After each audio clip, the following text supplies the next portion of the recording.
Hello, everyone, and welcome back. I'm Gayatri, your host, and we have reached episode 8 of Catalyze Yourself, season 3. Today, we are exploring the whys and the hows of when time feels distorted. Chances are each of us at some point of time have found ourselves where our sense of time was not matching our clock. A whole day can move in a blur. We can move through an entire day of conversations, responsibilities, errands, decisions, and even rest, and not feel like we had a moment to accomplish what we wanted. And at other times, we can feel like time is not moving fast enough. Time seems to be moving so slowly that what we need to reach seems so far away. And then there are times when we feel frozen outside of time, a sense of us watching time just flow by, and we are not moving with it. When time moves faster than we can catch up to, when time moves so slow that every moment feels so heavy to be in, when time feels so frozen that we are standing still, watching everything else move on by. These are the experiences I want us to stay with today. Because when time feels distorted, the issue is not the number of hours available to us. The issue is how we are perceiving the movement of time and how our mind, our body, and our nervous system starts operating with the time we are in. And this distortion is very typically found when we've been under pressure for an extended period of time. We typically find that our present moment starts losing its true proportion. What is still unresolved and needs time starts feeling as though it is already late. And what is right here in front of us can become strangely difficult to settle into. So today's focus is about what happens when pressure moves us out of sync with time, and how that begins to shape our choices, our presence, our body, and our sense of what this moment we are in, our current moment, our now, is actually asking from us. So let us slow down and look at some of these experiences that show up when our mind starts distorting time for us. And many of us will recognize this. Sometimes time does feel very compressed. Everything seems too close. A message arrives and it already feels overdue. A decision appears and our mind and body starts reacting as if there is no time to think. A pause can feel expensive. Reflection can feel like a luxury. We may still look functional from the outside, but internally, there's a persistent feeling that life is right on top of us. And at other times, the distortion can move differently. Time stretches in ways that do not feel peaceful. Watching becomes harder to bear. Waiting becomes harder to take. A difficult hour feels endless. A hard lesson can feel like it has been going on forever with no end in sight. Even when there is finally space to slow down, our body may not know how to enter into that slowness. That time here, we are not able to be fully available to accept. And then there's another form of distortion where time just disappears on us. We finish a day and we wonder where it went. We were present enough to function, but not present enough to fully live inside the day as it was unfolding for us. We were answering and responding and helping and deciding and managing and getting through. But our depth of presence never quite came into the picture. The day passed us by and we were not present within it. And then there's also the way time pulls us forward. We are with one thing, but internally we are already in the next thing. We are in a conversation, but part of us is already anticipating what can happen afterwards. We are sitting with someone we love, but part of us is already rehearsing something else for tomorrow. We finish one task and we immediately lean into what still remains. The moment that is here becomes so shallow because our attention has already left it. And when enough of these patterns build together, time stops feeling like a place we are living in. It starts feeling like pressure we are trying to manage. And this can show up in so many ordinary parts of our life. It can happen at work, where everything starts to feel equally immediate, and loudest request gets the attention that you have. We answer one thing while already thinking about three others. The day becomes a sequence of reactions instead of a lived experience that nourishes us. It can happen in relationships where a conversation that needed our care and focus starts feeling like it just must be resolved quickly, not because we have clarity, because it feels difficult to hold. Or the opposite can happen. Something needs to be addressed, but the internal weight of it feels so large that the time around it starts becoming avoidant, and what matters keeps getting pushed away. It can happen in caregiving, parenting, or leadership, where being needed by others is so continuous that time stops feeling like something we are living within and begins feeling like something you're trying to survive with enough grace. It can happen in grief, illness, uncertainty, or healing. The world may continue at its usual pace, while inside of us, time is moving in a completely different way. Other people may think a lot of time has passed, while for us, the moment may have stayed frozen and we are frozen within it. And it can happen in rest. We finally stop, but we do not feel settled. We try to rest, but our mind stays organized around what is unfinished. We can step away, but our body remains tensed and prepared. And in the end, we stay exhausted. Distorted time can happen to any one of us and can affect any part of our lives. It is not just about being busy. It is not just about deadlines or poor planning. It can show up anywhere pressure has been shaping our internal life for long enough that the moment in front of us no longer feels proportionate. When time is distorted, what changes is absolutely not the pace our clock is moving in. What is changing is our inner sense and our relationship with time. And this matters because once time loses its proportion within us, our choices can begin to lose its proportion also. We may rush what needs time. We may delay what needs movement. We may mistake quick relief for the right timing. We may interpret tension as a sign to act, when it may actually be a sign that pressure is making that moment feel so much smaller than it is.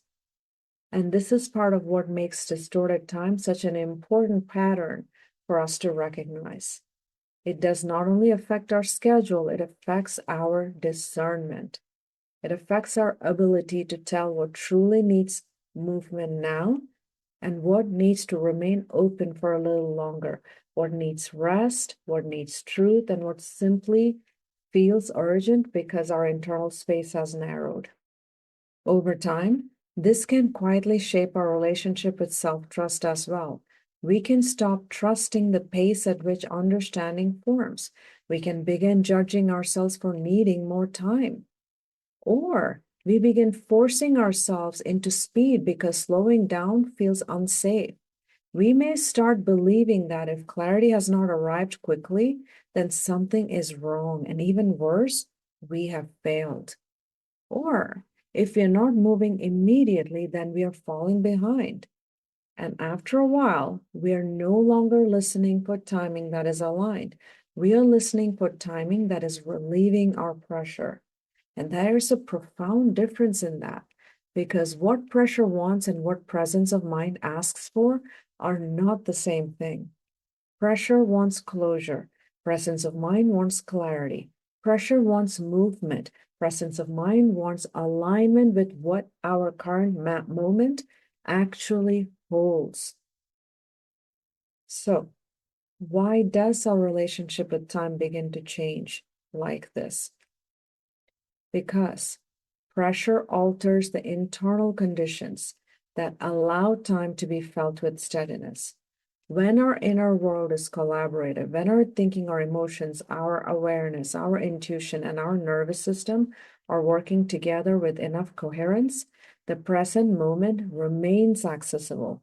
We can still feel what's next. We can still respond to what is needed and not lose our place within our now. There is enough internal room for time to be sensed more clearly.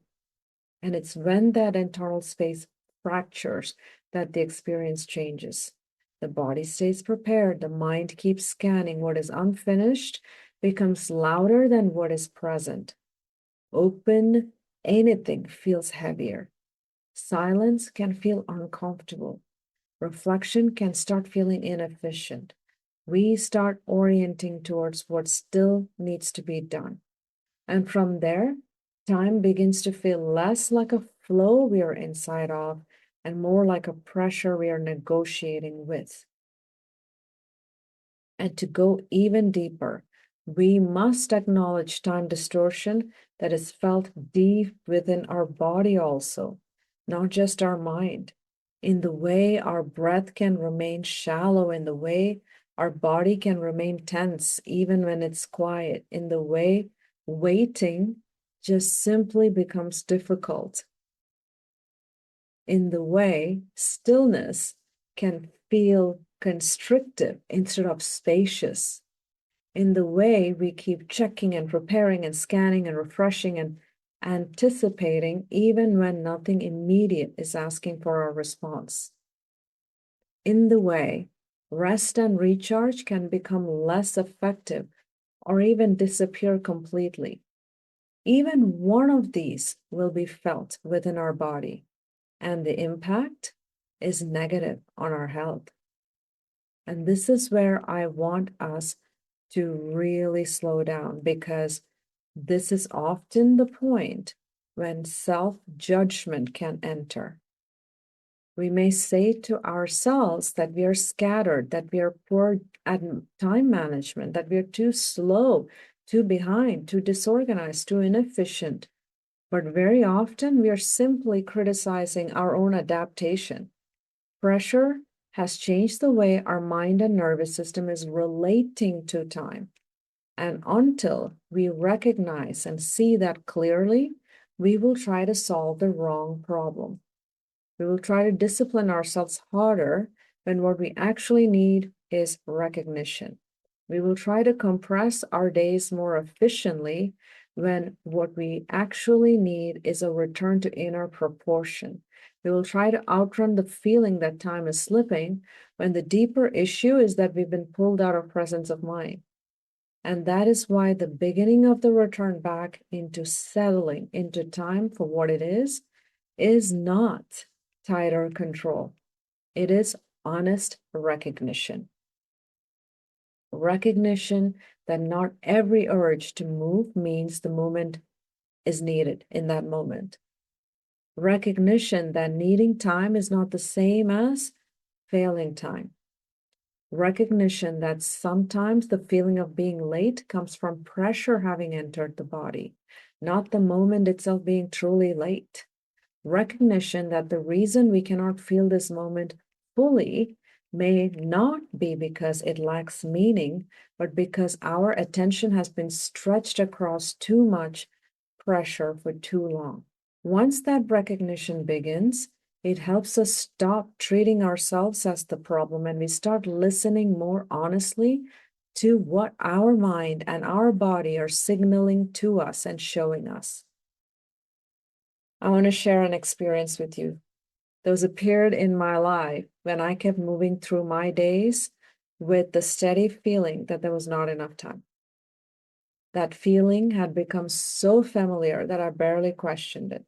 It shaped how quickly I responded, how tightly I held the day, and how little room I felt I had, even in ordinary moments. And there was one specific moment that started the shift for me. And this was where I was working with another leader. There was a deliverable that needed to be presented to key stakeholders in about 5 minutes, and we were both working on it. And as we confirmed the messaging one final time, we noticed a missing element that would be best to be included. My perspective immediately moved to, we do not have enough time to make changes now. We're going live in less than 5 minutes. And then he said something to me that shifted how I looked at time, and it stayed. He said, hey, there are 60 seconds in a minute, and you can get a lot done in 60 seconds. And then he proceeded to integrate the point into the communication script. End result, the point was added, and more depth on the same was offered as a follow-up for another date and time. That entire experience interrupted something within me. What I considered no time at all, not only was more than enough time to make the changes, it was also more than enough time to determine how to position it so it could be received the best. I realized my perception of time had gone out of sync. I had been moving through my days as though time was already running out before I had even fully entered the moment I was in. I was not seeing how much space there was within any moment I was in that could hold more than what I needed it to hold. This insight did not suddenly just give me more time.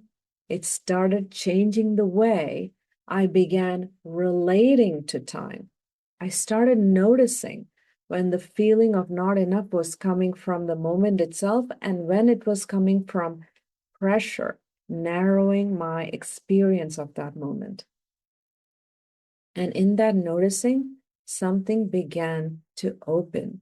There was a little bit more room, a little bit more time, a little bit more steadiness, a little bit of my presence of mind.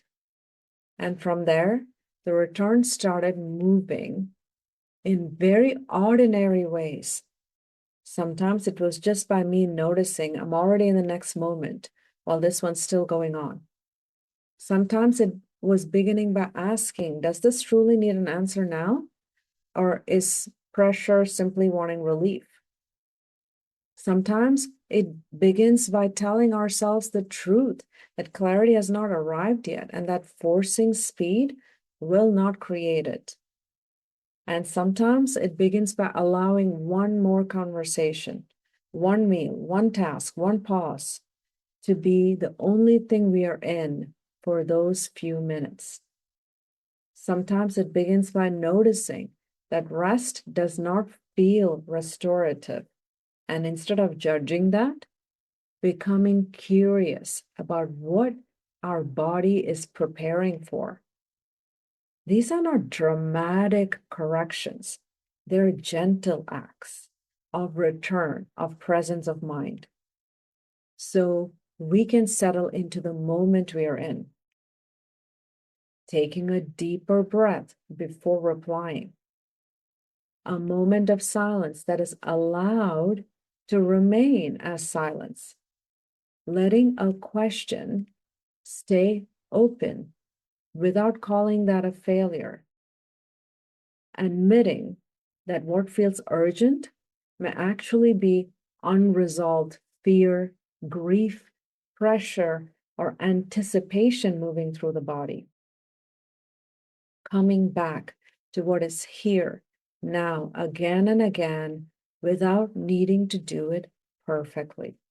And over time, this matters more than it may first appear, because when we begin returning to the current moment with honesty, time starts to feel more truthful again. Not always slower, not always faster, not always easier, just more proportionate, more real, more a space that we can settle into. We begin to sense the difference between a full life and a compressed inner world. We begin to sense the difference between a real deadline and an internally generated pressure. We begin to sense the difference between acting with clarity and acting because openness has become too uncomfortable. And that difference is so important because not everything that feels immediate is important. Not everything that feels delayed is actually late. Not everything that feels uncomfortable needs to be pushed through quickly. Not every pause means we are losing ground. Sometimes a pause is exactly what allows us to return to our inner ground. And now we bring this episode to a close. I want us to keep this in our mind and reflections. When time feels distorted, it can be easy to assume the problem is on the outside of us. The calendar, the demands, the responsibilities, the speed of life. And yes, those things do matter, but there are also times when pressure has quietly changed our inner relationship with time. What is unresolved starts feeling louder than it is. What needs reflection starts feeling delayed. The present moment becomes invisible, and we begin to live ahead of ourselves or behind ourselves or at a distance from ourselves. And when all of this piles up, we can easily move into self-judgment. And so it is important that we remember that distortion of time is simply a result of our attempt to adapt to the needs of pressure. And what matters is not that we never go through this.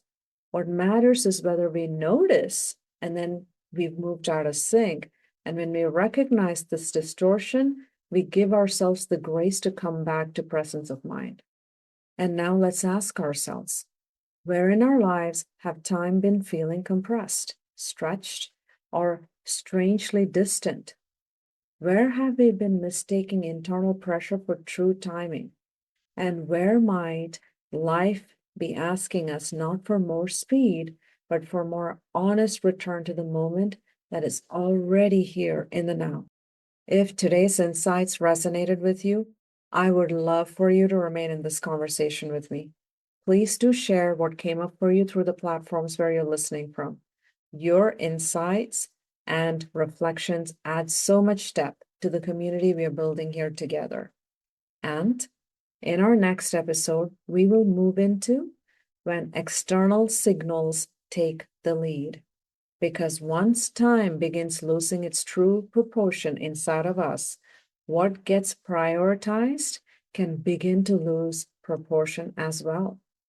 The world around us can start pulling our attention, and increasing pressure can start adding more weight than it actually deserves. In the end, this can quietly shape how we choose, react, and prioritize, and in ways that are not aligned with ourselves. So thank you for being here with me today. I am Gayatri, your host. And until next time, let us keep strengthening how attuned our relationship with time is. So when pressure moves us out of sync, we can return to our presence of mind in our moment of now.